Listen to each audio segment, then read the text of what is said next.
নাথুরাম গডসে একজন প্রফেশনাল কিলার কিন্তু ছিলেন না। দেশভাগ এবং সাম্প্রদায়িক পরিস্থিতির শিকার হয়েছিলেন তিনি।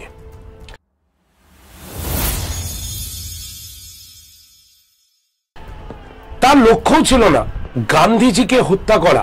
প্রথম দিকে তার 3টে অ্যাটেম্প ফেলও হয়েছিল।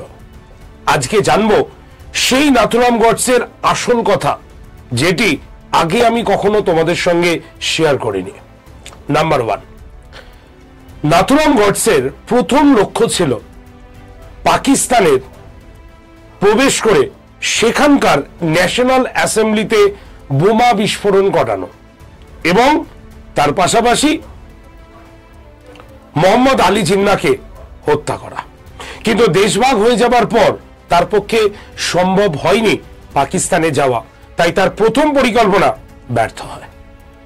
নাথুরাম গডসের দ্বিতীয় পরিকল্পনা হায়দ্রাবাদের নিজামের সম্পত্তি লুট করা। কারণ হায়দ্রাবাদের নিজাম প্রথমে পাকিস্তানে যোগ দেওয়ার পক্ষপাতিত্ব নিয়েছিলেন। এখান থেকেই তিনি কিন্তু নাথুরাম গডসের চোখে আসেন। কিন্তু পরবর্তীকালে সর্দার বল্লভভাই প্যাটেলের হস্তক্ষেপে যখন হায়দ্রাবাদ ভারতেই থেকে যায়, নাথুরাম গডসে সেই প্ল্যানটাকে বন্ধ করে দেন।